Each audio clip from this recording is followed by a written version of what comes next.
남은 새생명교회 성도 여러분 반갑습니다.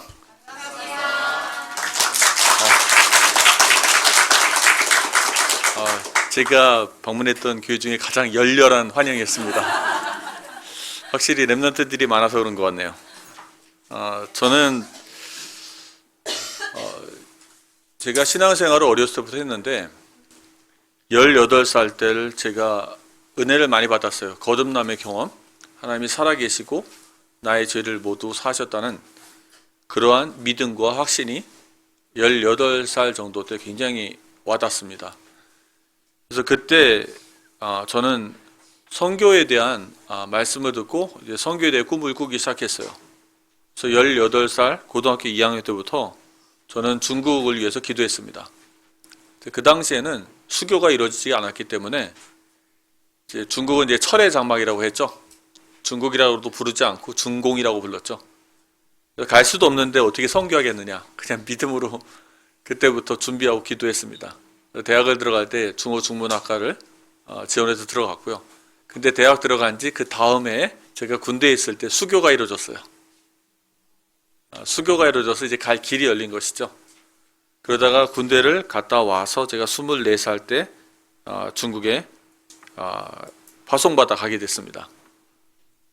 그리고 나서 제가 50세 때 재작년에 추방을 당했습니다. 그래서 중간에 3년 정도 한국에서 RTS를 통해서 훈련을 받고 이제 목사로 안수를 받았고요. 중국에서 근 25년 이상 사역을 하면서 이제 재작년에 추방을 당했죠. 근데 아까 기도하는데 저산지를 내게 주셔서 그렇지 또 갈 수 있을 것 같습니다. 믿음이 또 생기네요. 사실 제가 이제 추방당할 때 저한테 이제 그 담당자가 공안 전국의 담당자가 이제 국정원 직원이죠 하는 말이 너는 평생 못 들어온다 중국에 위협을 하더라고요. 근데 저는 이제 기도하면서 그것은 당신의 손에 있는 것이 아니고 하나님의 손에 있습니다. 믿음이 있었어요. 근데 또 이제 마지막에 좀 저한테 미안했는지 15일 제가 감옥에 갔다 왔거든요. 15일 감옥에 갔다가 나와서 이제 한국으로 다시 추방돼 나오는데 저한테 미안했는지 5년 뒤에 한번 여권 넣어보라고 비자 넣어보라더라고요. 근데 아까 이제 이산지를 제게 주셔서 이게 제게 굉장히 좋아하는 찬양이었거든요. 저한테 있어서는 이제 중국이라는 나라는 그 중국 민족 그 14억의 인구는 저한테 있어서는 이산지거든요. 그래서 하나님이 또 그 찬양을 통해서 제게 믿음을 회복시켜 주신 것 같습니다. 이 복음은 모든 사람의 운명을 바꿀 줄 믿습니다. 제가 중국에서 이제 전도를 하는데 나중에 이제 목사가 돼서 이제 전도할 시간이 별로 없을 때는 주로 자동차를 타고 다니면서 주유소에서 좀 전도를 했어요. 짧은 시간이지만 주유를 할 때 보면 중국은 아직도 셀프가 아니고 사람들이 해주거든요. 그럼 주유를 할 때 제가 그 사람한테 얘기해요. 지금 내가 손에 들고 있는 요 종이의 내용이 되게 소중한 내용이고 내 인생의 운명을 바꿨고 당신의 운명을 바꿀 수 있다. 한번 보겠느냐 이렇게 물어보면 사람들이 그게 뭐냐고 물어보죠. 그래서 내 운명을 바꿨는데 당신의 운명을 바꿀 수 있다. 그래서 제가 얘기하는 게 예수 그리스도의 이름은 당신의 인생의 운명을 바꿀 수 있습니다. 이렇게 얘기를 해줘요. 짧잖아요. 시간이 없잖아요. 그런데 어느 날 한 사람이 저를 쳐다보더니 제가 저를 쳐다보더니만 자료를 달래요. 그럼 저는 이제 자료를 달라 그러면 잘 안 줘요. 왜냐하면 버릴까봐. 이거는 너무 소중한 거기 때문에 아무나 함부로 주는 게 아니다. 네가 진짜 읽어보고 오면 주겠다. 그랬더니만 받겠대요. 봤더니만 계속 뚫어지게 보더니만 요즘에 자기가 우울증 걸려갖고 자살을 하고 싶대요. 약도 먹고 너무 힘들대요. 그래서 너는 진짜 내 운명을 바꿀 수 있냐. 그래서 예수 그리스도를 진짜 믿으면 내 인생의 운명을 바꿀 수가 있어. 할렐루야. 저한테 믿음이 있었거든요. 왜냐하면 예수 그리스도의 이름은 저의 운명을 바꿨습니다. 인생을 바꾸는 것이죠. 이제 다른 도시였기 때문에 그냥 근처 사람 찾아보라고 그러고 이제 전도주만 전달해주고 그 짧은 시간에 전도를 마쳤는데, 이런 경험이 되게 많아요. 복음을 전할 때 사람들이 의외로 사람들이 심각하게 복음을 받을 때가 많이 있더라고요. 그런데 이 복음은 개인의 운명만 바꾸는 것이 아니고 그 한 개인을 통해서 가문의 운명을 바꿉니다. 여러분들 믿으십니까? 자, 우리나라도 그 아무도 뭐 100년, 200년 전부터 예수 믿은 사람이 없잖아요. 다들 몇 대째 되든지 믿었잖아요. 그럼 우리는 그 이전에는 다 우상을 숭배하는 나라였습니다. 귀신을 숭배하던 민족이었죠. 그런 가문이었습니다. 그런데 우리 가문 중에 한 사람이 예수를 믿었겠죠. 그분을 통해서 우리가 예수를 믿고 하나님 나라의 백성으로 거듭날 줄 믿습니다. 그러니까 예수를 믿으면 한 사람의 운명을 바꾸는 게 아니고 그 사람의 가문의 운명을 바꿉니다. 그뿐만이 아닙니다. 예수 그리스도의 복음은 그 한 민족의 운명을 바꿀 수 있습니다. 대한민국의 길이 바뀐 것이죠. 삶이 바뀌어지는 것입니다. 그리고 예수 그리스도의 이름은 한 국가의 운명도 바꾸게 될 줄 믿습니다. 그래서 저희가 복음을 증거하는 것이죠. 우리 남원 새생명 교회 성도 여러분, 왜 선교를 하려고 하십니까? 선교를 왜 해야 되는 것인가요? 우리가 무엇보다도 먼저 이것부터 확인해 가야 할 것입니다. 이것부터 짚고 넘어가야 될 거예요. 이 부분을 짚고 넘어가지 않는다면 앞으로 어떤 갈등이 일어나고 문제가 생길 때 좀 헷갈리고 흔들릴 수가 있습니다. 왜 우리 세상 말로도 초심을 잃지 말라고 하잖아요. 그러면 선교를 왜 해야 되는지, 우리가 해야 될 동기와 이유가 무엇인지 거기에 대한 초심을 먼저 확정을 짓고 가셔야 합니다. 어떤 분들은 이렇게 생각하세요. 복음 전하지 않으면 벌을 받으니까 복음을 증거해야 된다. 뭐 당연히 성경에 나와 있죠. 고린도전서 9장에 보면 나와 있죠. 16절에 보면 내가 복음을 전할 것이라도 자랑할 것이 없으면 내가 부득불 할 임이라. 만일 복음을 전하지 아니하면 내게 화가 있을 것이로다. 그래서 복음 전하지 않으면 우리가 망합니다. 우리가 벌을 받습니다. 근데 이 부분은 뭐 그럴 수도 있겠지만 바울이 얘기하는 부분은 벌을 받아서 두렵다는 것이 아니고요. 바울이 얘기한 그 부분은 사실 자기가 자랑할 것이 없다는 뜻이에요. 복음을 전하는데 자기가 많은 사람에게 복음을 전했지만 자랑할 것이 아무것도 없다는 겸손의 표현입니다. 그렇다면 우리는 또 왜 복음을 전해야 되고 선교를 해야 되는 것일까요?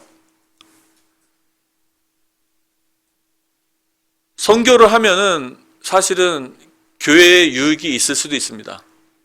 선교를 하면 성도님들이 힘을 합쳐서 헌금도 하고 또한 해외도 나가고 또한 해외에 있는 선교지에서 제자들도 돌아오고 하면 좀 힘이 나고, 그리고 우리도 하나님께 쓰임 받는다는 믿음도 생기고 교회에 많은 유익이 있을 수 있습니다. 많은 기도도 있고요, 활동도 있습니다. 그런데 만약에 그런 유익이 교회에 아무것도 없어도 선교를 하시겠습니까? 이제 그런 문제들이에요. 그래서 우리가 왜 선교를 해야 되는지, 왜 남원 새생명교회가 선교를 해야 되는지 중직자와 렘넌트까지 그리고 목회자부터 시작해서 모두가 분명하게 짚고 넘어가셔야 됩니다. 선교는 그리스도의 명령입니다. 하나님이 그리스도께서 모든 민족으로 제자를 삼으라고 말씀하셨죠. 그리고 또한 우리에게 있어서는 복음의 빚진 자로서의 영혼 사랑에 대한 사명입니다. 영원히 잊으면 안 되겠죠. 너희는 가서 모든 민족으로 제자를 삼으라. 주 예수 그리스도의 명령에 순종하시기 바랍니다. 그리고 로마서 1장에 보면 나와 있죠. 로마서 1장 14, 15절에 보면 헬라인이나 야만인이나 지혜 있는 자나 어리석은 자에게 다 내가 빚진 자로다. 그러므로 나는 할 수 있는 대로 로마에 있는 너희에게도 복음 전하기를 원하노라. 복음의 빚진 자예요. 하나님의 사랑의 빚진 자입니다.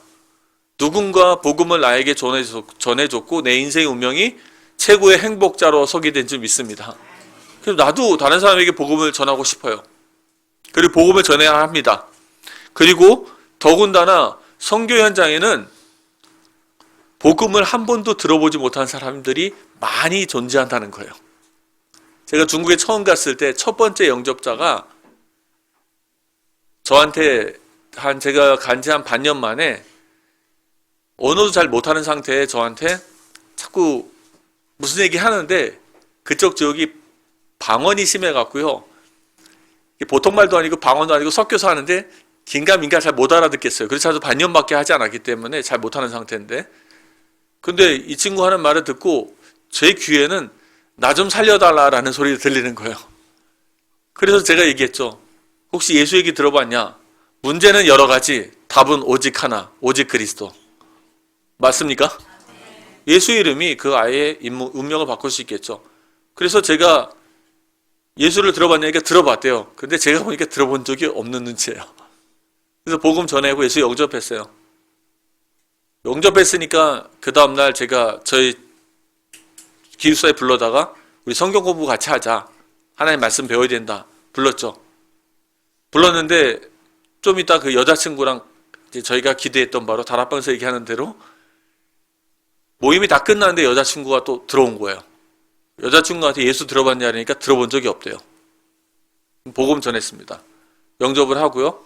근데 그 주에 여자친구가 또 여동생을 데리고 오는 거예요. 예수가 누군지 아냐니까 들어본 적이 없답니다.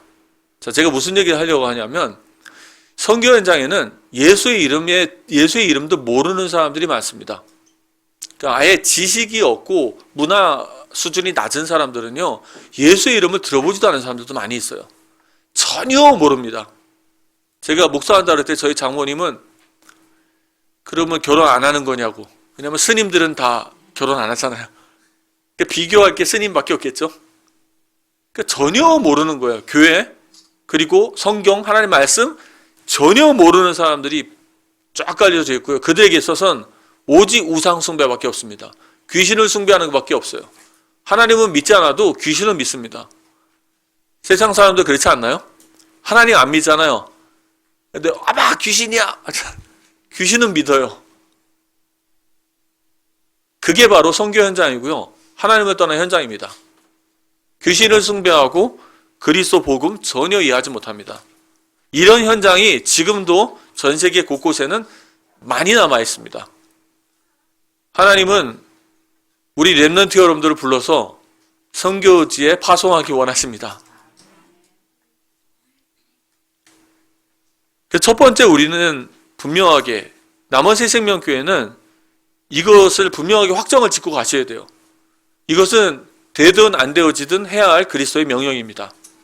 그리고 교회의 유익이 있든 없든 꼭 해야 할 우리가 빚진 복음의 빚진 자의 사명인 것입니다.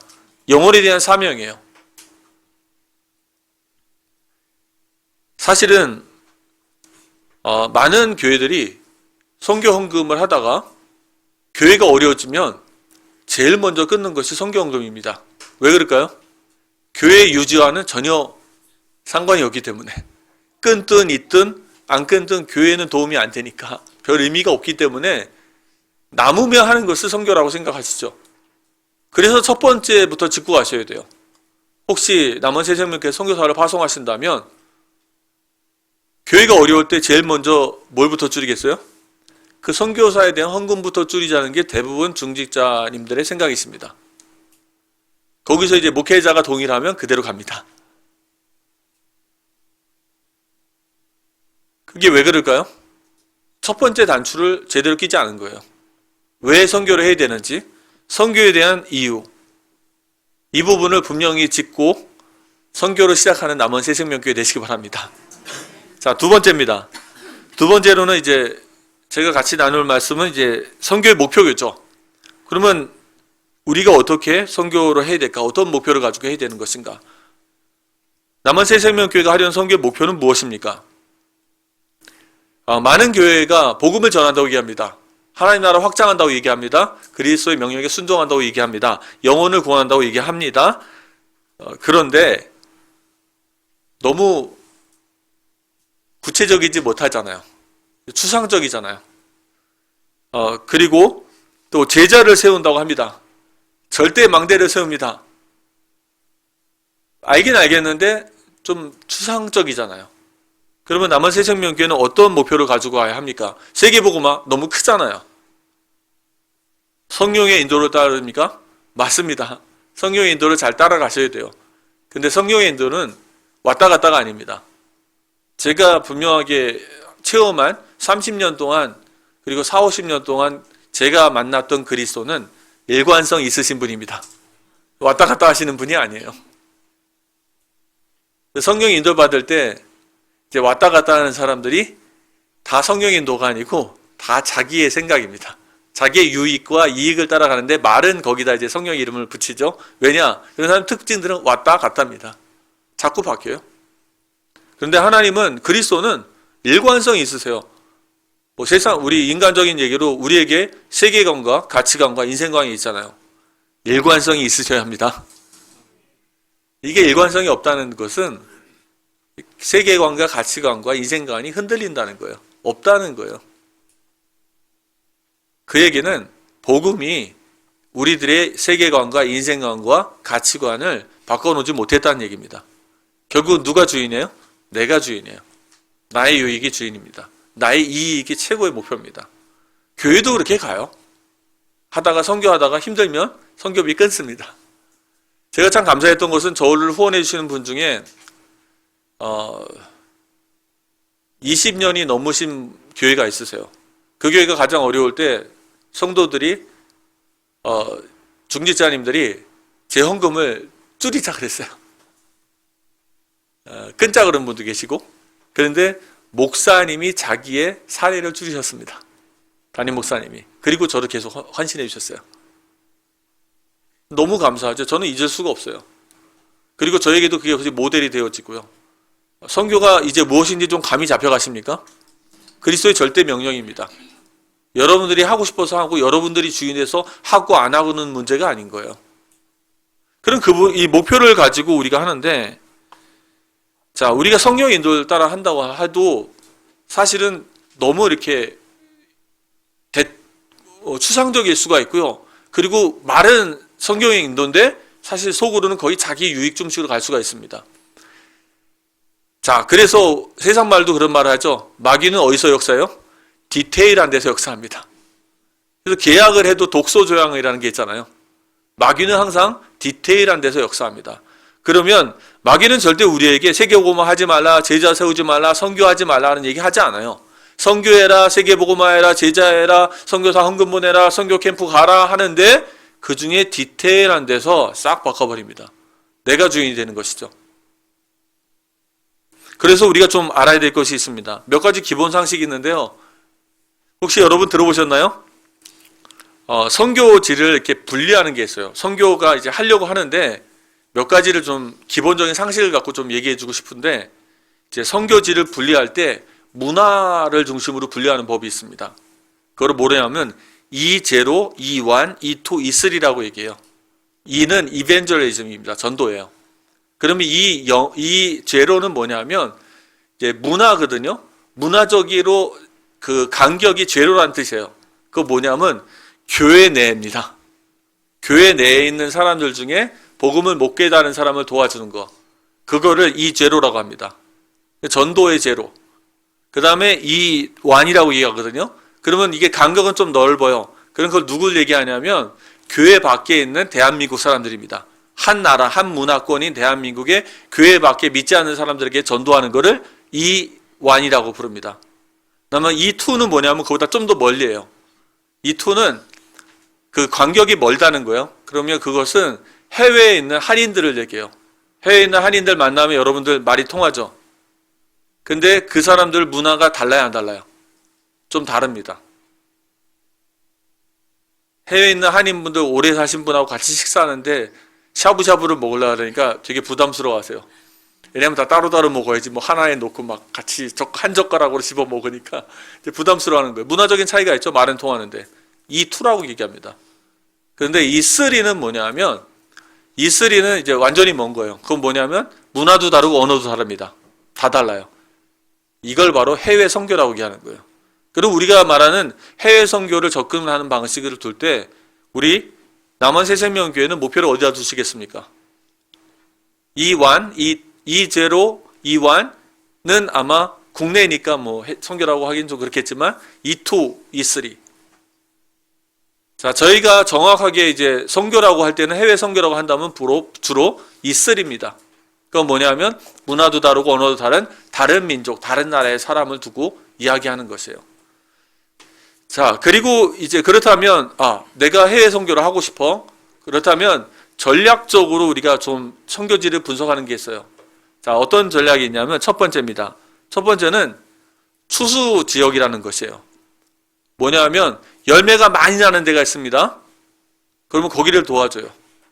자, 여러분 남원 새생명교회가 10대학을 들어갔어요. 10대학에서 다 열매가 날까요? 그 중에 한 대학에서 열매가 많이 납니다. 그러면 그 한 대학에 우리 사역자들을 대거 보냅니다. 10명을 보냅니다. 이거를 뭐라 그러냐면 추수지역 전략이에요. 추수지역. 지금 추수가 일어나는 중요한 지역. 열매가 일어나는 시간표가 된 지역. 왜냐? 거기서 일어났던 열매를 가지고 다른 9개 대학을 도와주는 거예요. 이게 추수 전략입니다. 자, 그런데 이거에 반대되는 전략이 있어요. 반대되는 전략이 뭐냐면 야, 10대학에 사람을 다 골고루 보내야지. 거기는 이미 전도운동이 일어나는데 9군데는 아무도 없잖아. 9군데 보내야 돼. 이거를 전방위 전략이라고 부릅니다. 전방위라 그러면 전선 중에 최전선을 얘기하겠죠. 전방위 전략. 그러면 여러분들이 세계 지도를 놓고 보시면 10에서 40도 사이의 지역에 위도 10에서 40도 지역에 다 이제 이 불신자, 예수를 믿지 않는 지역이 몰려 있어요. 중국, 인도, 무슬림 그쪽으로 다 몰려져 있습니다. 여길 가야 된다라고 얘기하는 게 전방위 전략이라고 해요. 근데 한편으로는 뭐 거기 가면 되겠느냐? 지금 열매가 없는데 거기 가서 아무 열매도 없이 죽느니 열매 나는데 투자하자 하는 것이 추수지역 전략이고요. 자, 그렇다면 추수지역 전략 중에 선교 전략 중에 세계에서 가장 큰 모델이 어느 나라인지 아십니까? 혹시 이거 아실 분 계시는지 모르겠는데 그게 바로 대한민국입니다. 미국 교회가 선교를 하는데요. 그 당시에 대한민국하고 아프리카도 선교를 많이 했어요. 근데 그 중에 많은 헌금들이 대한민국으로 집중되기 시작했어요. 아프리카보다. 왜냐? 대한민국이 일어나면 대한민국이 중국을 도와줄 수 있다. 이 생각을 가지고 한국에 많이 선교 헌금이 들어오기 시작했어요. 그래서 한국 교회가 어떻게 됐죠? 확 살아났죠. 한국 교회가 살아나서 지금 어떻게 해요? 한국 교회가 일어나서 세계 선교를 하고 있죠. 이게 추수 전략, 그런 추수 지역에 대한 것이에요. 그렇다면 우리 남원 새생명교회가 선교하려면 추수 지역에 보내야 될까요? 아니면 이런 전방위 지역에 보내야 될까요? 이것도 고민을 해보셔야 돼요. 제가 볼 땐 다 보내야 되겠죠. 그리고 또 세 군데 있습니다. 세 번째 있습니다. 자, 앞에 이거 두 가지 전략도 세계의 큰 학자들이 모여서 선교사들이 모여서 나왔던 중에 이론 중에 두 가지인데요. 새로운 이론이 있습니다. 아주 멋진 이론이에요. 강대국 이론입니다. 그건 누가 발명했을까요? 그 유광수 목사님이라는 분이 발명하신 거예요. 선교 지역 중에 강대국 이론이 있어요. 그럼 강대국에는 누가 와 있어요? 다민족이 와 있습니다. 제가 한국에 와보니까 대한민국도 강대국입니다. 문화 강대국으로 변했어요. 세상 사람들이 대한민국에 대한 이미지가 바뀌었죠? 몰려들고 있어요. 그래서 예전에는 미국에 가서 강대국 선교했잖아요. 지금은 대한민국 안에서도 할 수 있다고 나온 메시지가 뭐죠? 세 가지 뜰입니다. 할렐루야. 잘 준비하셔야 돼요. 잘 준비하셔야 합니다.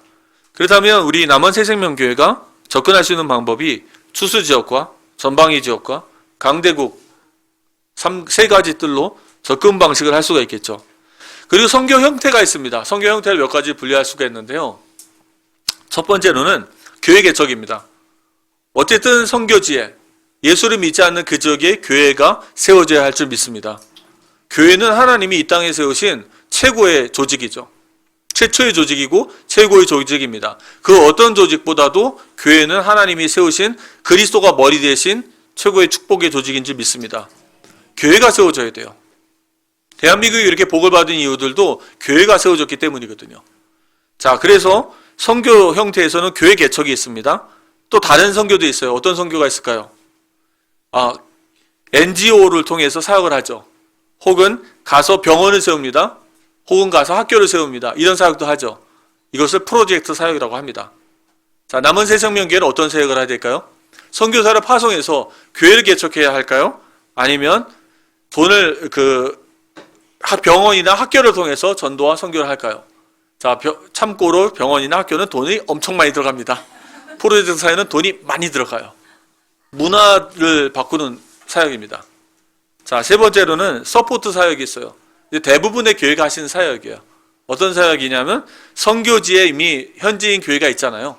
그들을 가서 도와주는 사역을 합니다. 그럼 다락방 목사님들이 선교하러 간다 그러면 대부분 어떤 사역이에요? 서포트 사역 하시는 거예요. 현지에 가서 현지에 있는 현지 교회들을 전도학교 도와주고 전도 신학원을 도와주고 말씀을 도와주는 일을 하고 훈련을 도와주고 일을 하고 오시는 것이죠. 그렇다면 우리 남원 새생명교회는 어떤 사역을 해야 될까요? 자, 제가 잠깐 정리를 해보면 문화권적으로는 해외 선교입니다. 그리고 전략적으로는 추수, 전방위, 강대국이 있겠죠. 그리고 선교 형태적으로는 교회 개척과 프로젝트와 서포트 사역이 있습니다. 그렇다면 제가 말씀드리고 싶은 것은 프로젝트와 서포트 사역의 목적도 결국에는 선교지에 계속 교회가 개척되는 것입니다. 선교의 가장 기본적인 목표는 뭐냐면 철치 플래팅, 교회 개척입니다. 교회가 세워져야 돼요. 오직 그리스도가 머리 대신 참 교회가 세워지는 줄 믿습니다. 복음 증거하는 방주, 절대 망대가 교회입니다. 이것이 세워져야 돼요. 그래서 제가 오늘 말씀 9절 같이 나눈 것 중에 이제 본문에 그 말씀이 있죠. 내가 그리스도의 이름을 부르는 곳에는 복음을 전하지 않기를 힘썼노니 이는 남의 터 위에 건축하지 아니하려 함이라. 기록된 바 주의 소식을 받지 못한 자들이 볼 것이요 듣지 못한 자들이 깨달으리라 함과 같으리라. 아멘. 계속적으로 복음이 없는 지역에 교회를 개척하는 것입니다. 아무리 병원을 세우고 학교를 세워도 잘 생각해 보세요. 병원을 세우고 학교를 세우고 사역을 많이 했습니다. 그런데 남은 새생명교회가 돈이 엄청 많아서 다 잘했어요. 그런데 그것을 10년, 100년 할 수 있을까요? 빠져나와야 되겠죠, 언젠가.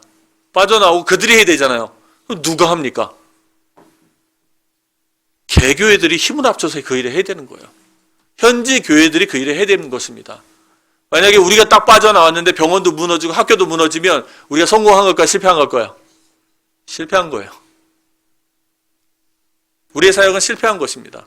그래서 선교를 할 때 결국에 우리가 가지고 있는 기본적인 목표는 교회가 세워져야지 현지 교회가 그 사역들을 다 감당하게 가기 시작하는 것입니다.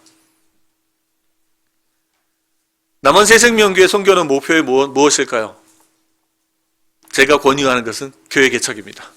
무엇을 하든 교회를 개척시키는데 목표를 한번 더 보십시오. 자, 그리고 만약에 제가 부탁드리고 싶은 거는 우리가 이렇게 많은 선교지를 도와준다 이것보다는요, 남원 새생명교회가 새로운 교회당에 이사를 해서 남원 새생명교회가 선교를 통해서 개척한 교회 이름이 하나, 둘, 셋, 넷 나오는 게 더 멋있다고 생각합니다. 하나님이 이 교회를 통해서 개척한 선교지 교회, 담임 목사, 거기에 중직자, 그리고 그들을 위해 기도하고. 잘 기억해 두십시오. 그건 지교회가 아닙니다. 남원 새생명교회 지교회가 아니고요, 현지 교회입니다. 그런 교회들을 계속 많이 세우는 거예요. 남원 새생명교회가 후원하는 교회가 아니고요, 남원 새생명교회가 개척한 교회들이 1, 2, 3, 4 남원 새생명교회 100주년 때 100교회 교회가 세워지는 축복이 있으시기 바랍니다. 우리 랩런트들이 보는 거예요. 그럼 계속 후대들이 보는 거예요. 남원 새생명교회 후대들이 봅니다. 우리 교회가 이렇게 선교지의 교회를 개척해 가는구나. 하나님 나라 확장해 가는구나. 자, 세 번째입니다. 그러면 어떻게 해야 될까요? 방법입니다. 이 무너지지 않는 절대 망대를 세우는데 우리가 어떻게 해야 될까요? 선교사가 나가서 파송을 하게 됩니다. 그럼 선교사가 해야 될 것이 무엇일까요? 전도운동이에요. 자, 국내에서 전도를 못하시면 나가서도 전도를 못하시겠죠? 국내에서 애를 못 낳으면 미국에 가서도 애를 못 낳듯이 이 국내에서 생명운동이 일어나지 않는다면 해외에 나가서도 생명운동이 일어난다는 것은 어려운 일이겠죠? 그렇게 되면 좀 안타까운 일들이 많아요. 그렇게 되면 우리 선교사님들이 나가서 전도운동이 안 일어나지만 경제력이 있으면 이제 경제력을 가지고 선교합니다. 그것을 소위 무슨 선교라고 얘기하면 돈 선교라고 얘기합니다. 제가 이제 한 달에 1,000,000원씩 헌금을 받아다가 그 현지의 사역자를 20명을 세워서 한 명씩 50만 원씩 줄 수 있어요. 그리고 교회당을 건축하는 20개를 교회당을 건축해서 사진을 빠바바박 찍으면 한국에 보내주면 한국 성도님들이 은혜를 받을까요? 안 받을까요? 굉장히 은혜 많이 받습니다. 그리고 또 그 교회당 건축하는데 여러분들이 헌금하자 그러면 헌금할까 안 할까요? 굉장히 헌금 많이 하십니다. 복음을 너무너무 사랑하기 때문에. 그래서 이렇게 교회당과 사역자들 마련하면 사역이 크게 진행이 되어지겠죠. 그런데 그것은 하나님이 결코 기뻐하시는 선교가 아닙니다. 자, 그렇다면 선교지에 선교사가 나가서 전도운동을 통해서 신생교회가 세워집니다. 교회가 세워져요. 그럼 중요한 것이 무엇이냐면 그 교회가 자립되어져야 합니다. 스스로 자립이 되어져야 돼요. 첫 번째 무엇이 자립이 되어져야 되냐면 경제가 자립이 되어져야 합니다. 선교사님이 교회당을 져놨어요. 선교사님이 가시면 어떻게 돼요? 그 교회당은 누가 어떻게 운영해요? 누구 돈으로? 이해가 되십니까? 지속이 안 되는 거예요. 그래서 선교에는 가장 중요한 원칙이 있습니다. 네비우스 정책이라고 들어보셨나요? 자, 네비우스 정책이 있는데요. 그게 뭐냐면 여러 가지 말이 많은데 딱 기본이 두 가지예요. 핵심이. 첫 번째 뭐냐? 현지인의 전임 사역자, 목회자의 사례는 누가 줘요? 현지인의 헌금으로 드리는 겁니다. 두 번째, 현지인의 교회당 건물은 누구 돈으로요? 현지인의 헌금으로 합니다. 만약 현지인이 돈이 없어 가난하면 어디서 예배드려요? 그냥 동굴에서 예배드리세요. 현지인이 가난하면 그냥 천막 치고 예배드리세요. 근데 우리는 가면 좀 불쌍하잖아요. 그죠? 그러니까 우리는 조금 1,000,000원만 해도 건물 하나 질 수 있잖아요. 그때 이제 돈이 들어가는 거예요. 그런 일은 무엇을 막냐면 그 교회가 자립하는 걸 막습니다. 자립이 안 돼요. 여러분 잘 생각해 보십시오. 도움을 많이 받는 사람은 결코 자립이 안 됩니다. 그래서 네비우스 정책이 있어요. 선교지 교회는 자립이 일어나는데 경제의 자립이 일어나야 되는데 그 현지인의 사역자의 사례와 교회당은 현지 헌금으로 하는 것입니다. 근데 그렇게 안 하시는 분들이 참 많이 있어요. 그럼 어떤 결과가 올까요? 결코 자립이 안 됩니다. 자립은 경제 자립이 돼야 되고요. 그 다음에 정치적인 자립, 치리의 자립이죠. 누굽니까? 지도자 장로들이 일어나서 교회 목회를 하고 교회 결정을 하는 일을 해야 돼요. 그리고 또 어떤 자립, 마지막 자립은 강단의 자립이에요. 목회자가 일어나서 강단까지도 현지 목회자가 해야 되겠죠. 이게 자립교회입니다. 자, 교회는 이렇게 발전합니다. 신생교회가 자립교회가 되고요. 자립교회가 선교하는 교회가 됩니다. 그 교회가 일어나서 현지의 문화를 바꾸고 세계 선교에 동참해서 남원 새생명교회와 자매교회가 되는 거예요. 남원 새생명교회와 함께 세계 복음하게 될 줄 믿습니다. 이게 하나님이 원하시는 아주 중요한 방법 중에 하나입니다. 근데 대부분 이렇게 하지는 않죠. 자, 그래서 많은 경우가 선교사님들이 나오게 되면 무너지는 경우도 있고요. 헌금 때문에 싸우는 경우도 있습니다. 선교지에 있는 이제 한국에서 선교가 들어오잖아요. 한국에서 목회자, 이제 한국의 교회가 헌금을 합니다. 선교사가 있습니다. 이쪽 현지인이 있잖아요. 현지인이 이 선교사를 제끼고 한국 교회랑 직접 연락을 합니다. 그러면 한국 교회가 선교사하고 갈등이 일어납니다. 그러면 그 돈을 현지인이 직접 받았습니다. 돈 때문에 싸우는 거예요. 돈 때문에 갈등이 일어납니다. 이게 다 이제 이런 게 너무너무 많습니다. 선교를 제대로 하시고 응답받으시는 새생명교회 되시기 바랍니다. 아무것도 아닌데요. 제가 말씀드렸죠. 선거하자 그러면 누가 싫어할까요? 아무도 싫어하는 사람 없습니다. 싫어해도 감히 거기다 태클을 걸 사람이 없겠죠. 제자 삼자 전도운동 하자 그러면 거기다 누가 태클을 걸어요. 근데 사단은 어디서 역사한다고요? 디테일한 데서 역사합니다. 결국에는 다 자기 욕심이에요. 다 자기 욕심으로 갑니다. 선교사는 선교사 욕심, 현지는 현지에서 선교지 욕심, 그리고 또 파송교회는 파송교회 욕심. 그래서 겉으로는 뭐 열매가 나는 것 같지만은 자립 이 운동이 일어나지 않는다면 결국에는 우리는 계속 매여 있을 수밖에 없겠죠. 자립이 일어나서 그들이 스스로 해야 되겠죠. 선교의 목표는 그것입니다. 설사 나한테 도움이 안 된다 할지라도 끊임없이 베풀어 주는 거예요. 그들이 자립으로 일어날 수 있게. 자, 우리 부모 되신 우리 어덜트 랩넌트 여러분, 부모 되신 어덜트 랩넌트 여러분들은 애들 늙어서 애들이 여러분들을 도와주길 기대하는 마음으로 애들 키우십니까? 아니죠. 우리의 기대는 뭐예요? 자립해서 이 아이가 행복하게 살았으면 좋겠는 게 최고의 기대죠. 똑같습니다. 선교 현장에 대한 목표가 뭐냐면 스스로 일어나게 하는 거예요. 그러려면 부모님들도 아이들 너무 많이 도와주지 마십시오. 도와주면 안 돼요. 너무 많이 도와주시면 안 되고요. 또 너무 안 도와주면 상처받으니까 잘 줄다리기 잘 하시고 성령님들 받으셔서 적당한 연령이 됐을 때는 자립해야 되겠죠. 자, 네 번째입니다. 오늘 말씀드리는 네 번째 내용인데요. 선교 헌신 예배라고 해서 제가 조금은 드라이하게 들리실지도 모르는데 이런 내용은 사실적인 내용들을 제가 좀 준비해 본 거예요. 자, 네 번째로는 이것 때문에 우리 새생명교회가 급하게 해야 될 것이 무엇일까요? 지금부터 준비될 게 무엇이겠습니까? 지금부터 목회자와 중직자가 열심히 공부하시기 바랍니다. 공부하셔야 돼요. 해외도 같이 나가시고요. 중직자 여러분들 목사님과 함께 해외를 나가시기 바랍니다. 그리고 제가 살짝 오늘 가르쳐드릴 이런 내용을 가지고 좀 현장을 보세요. 그리고 소통을 하시고요. 좀 느껴보시고 생각을 해보시기 바랍니다. 어떻게 섬기고 어떻게 도와줘야 할지. 해외 캠프도 많이 나가시고 선교 이해하고 탐방하고 연구도 해보시기 바랍니다. 준비하셔야 돼요. 그리고 렘넌트 여러분, 해외 나갈 준비하시기 바랍니다. 우리 렘넌트 여러분, 하나님이 여러분을 부르십니다. 대한민국 너무 잘 살아요. 너무 행복해요. 문화가 너무 좋아요. 너무 깨끗해요. 근데 현장에 가면 여러분이 밥 먹는데 옆에 있는 사람이 칵 하고 침 뱉습니다. 가르침을. 그래서 바퀴벌레가 막 지나가요. 지나가는 정도가 아니고 날아갑니다. 이만한 바퀴벌레는 날아다니잖아요.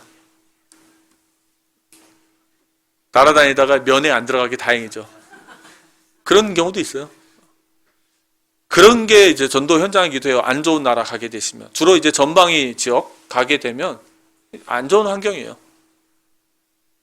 자, 그러는데 렘넌트 여러분, 그리스도께서 이 땅에 오셔서 성육신으로 오셨잖아요. 그분이 겪었던 문화 차이는 여러분들이 겪으실 문화 차이보다 더 큽니다. 렘넌트 여러분, 두려워하지 마십시오. 현장으로 가셔야 돼요. 느끼고 체험하고, 어떤 분들은 장기로 가셔야 됩니다.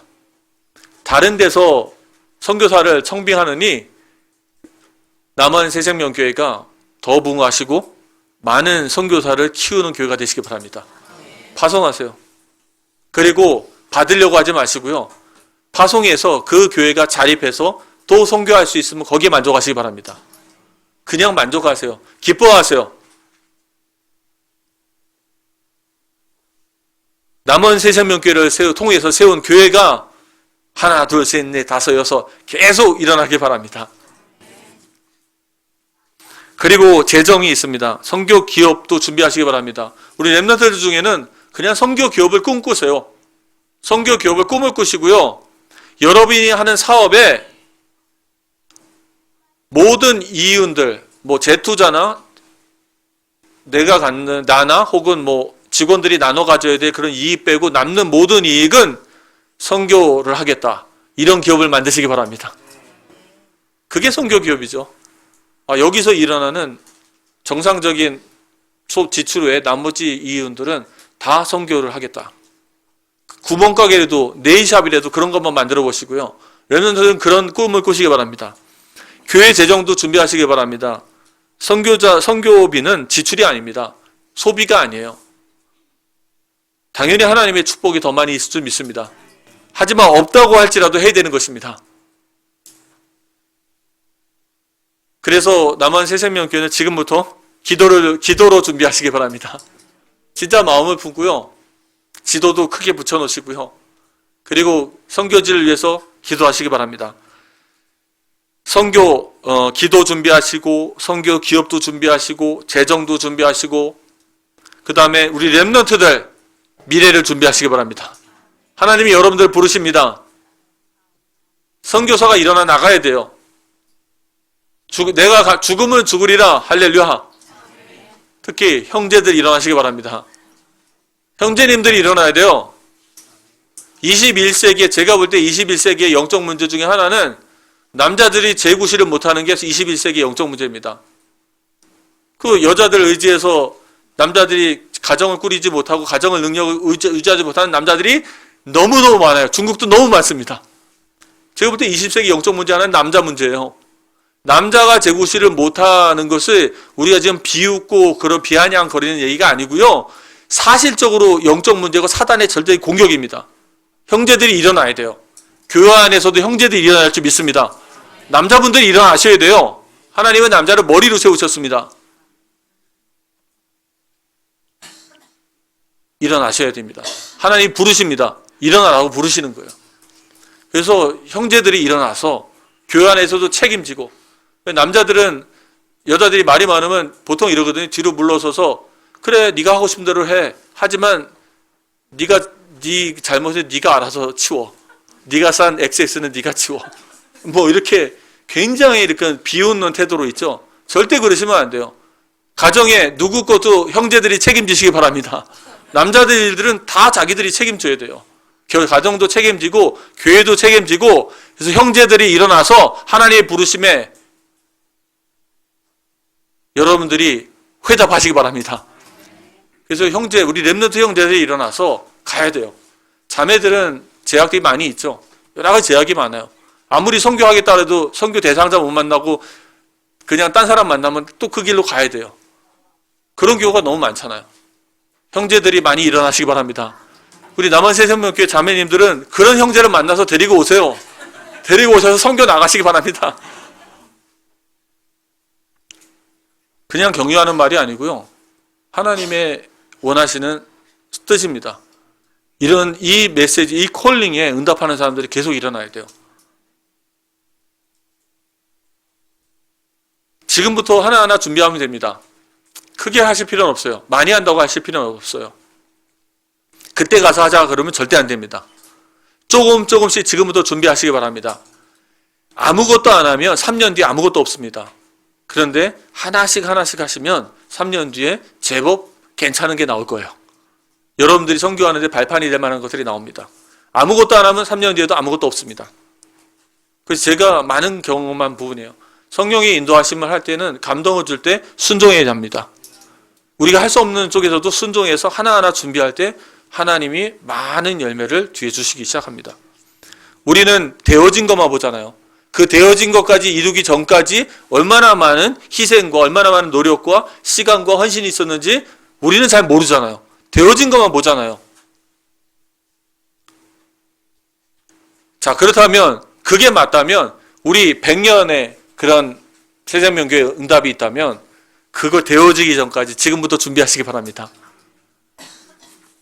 우리 남원 새생명교회가 이 남원 지역을 복음화하고 세계를 복음화하는데 하나님께 쓰임받는 최고의 축복의 교회가 되길 바랍니다.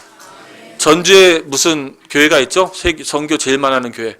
모든 사람들이 거기 가서 무슨 교회죠? 안디옥 교회. 저도 거기 가봤어요. 선교사 2,000명 파송. 자, 우리 다락방 안에서는 선교하면은 모든 다락방 교회가 남원 새생명교회 와서 참고하는 그런 축복이 있기 바랍니다.